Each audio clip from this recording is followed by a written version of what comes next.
¿Qué pasó, YouTube? Archman here.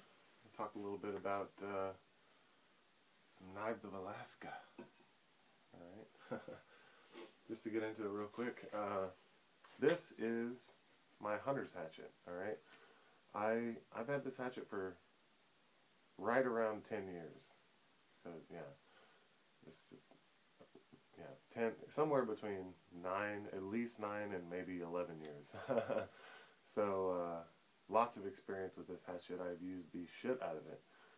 Quite recently, though, you know, after 10 years of use and just, beating the shit out of this thing, finally started cracking the handle, where I just thought, you know, it was still usable, but I just was like, no, I could hurt myself or somebody else swinging this thing.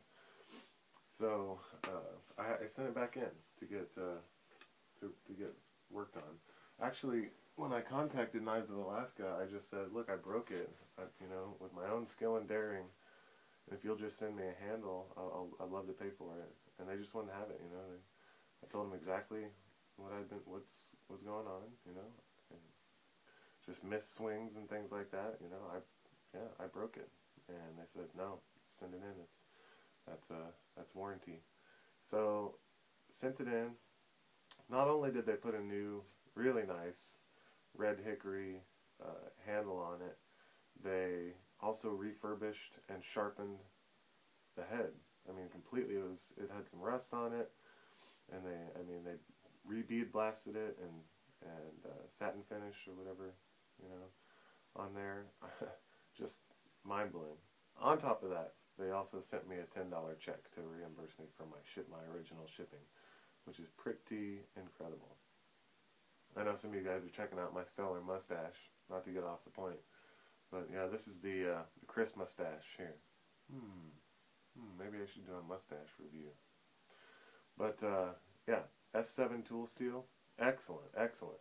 I never once, you know, in those 10 years, I never once had to sharpen this knife, and I did have some, you know, accidental strikes against rock and different things like that. The thing is, you don't need a hatchet to be razor sharp, but yeah, the thing is awesome. I've probably thrown this hatchet like 200 times, hundreds of times, you know, just screwing around, you know, why not? But yeah, incredible service, you know, from Knives of Alaska. So I just had to, you know, looking at their knives, none of them really break the bank. None of them really, I find all that super attractive, though, you know. But I was overwhelmed with how good their service was, and I just thought, shit, man, I absolutely have to try out one of their knives and give it a little review. So it's been like a month, and I purchased from Knives of Alaska, and I don't know, somewhere in northern Texas, the Featherlight Folding Hunter is what this is, alright? So, $65 gets you either orange or green G10, alright? And your choice, they're all D2 tool steel blades, but depending on which model you get, the handles are all the same.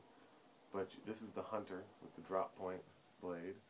Or you can get the Bird and Trout, which has a Warncliffe, a really pointy little Warncliffe. Or you can get, I think they call it the Tactical, which is actually a little Tonto. So, pretty sweet. The D2 tool steel is awesome. I haven't really necessarily used the shit out of it, but it came sharp. And I have been carrying it pretty much every day and trying to use it. And yeah, I've been very impressed with the knife. You can also, for $10 more, you can get carbon fiber scales. All right, I wasn't too stoked on. They kind of polished the G10, and I don't really like that. It's kind of a strange G10 too. It almost looks like micarta, maybe just the way they did it.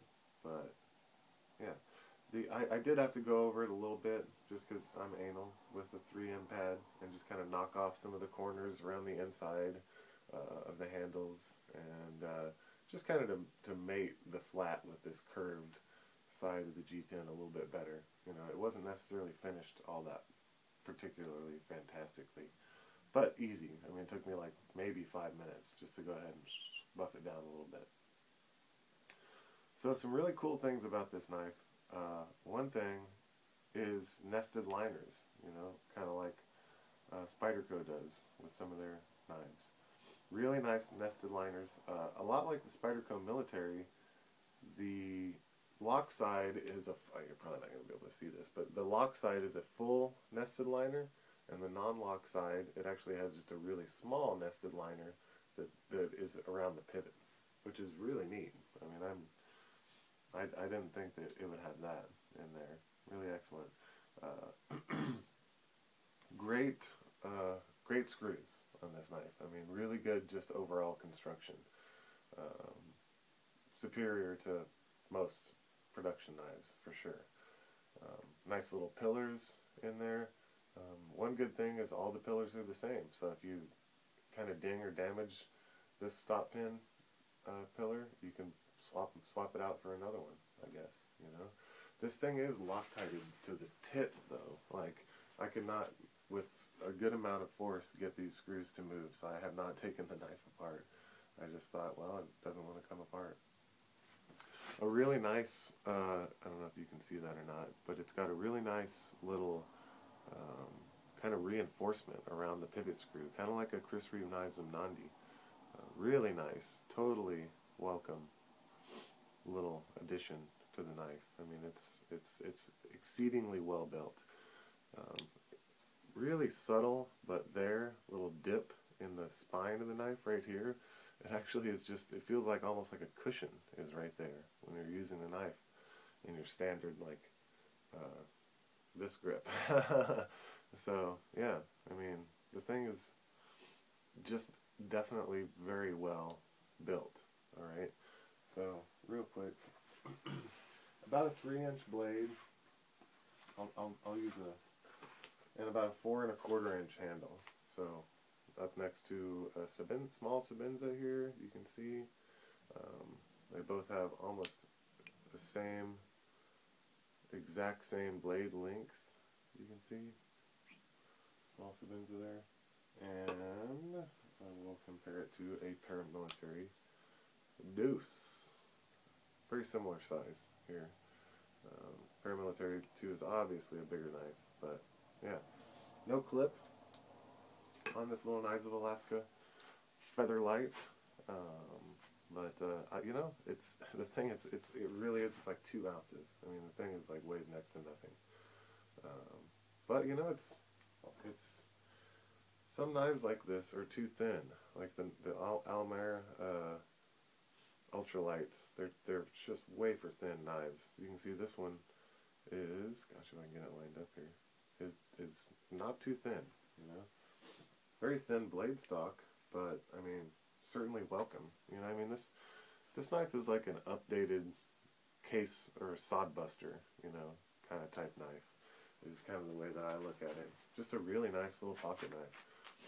You know, those of you guys out there that like to try out new knives, or you know, play around with these things, or anybody interested in knives at all, should certainly take a look at this, the Knives of Alaska Featherlight. I mean, the thing is really nice, very well made, nice and slim.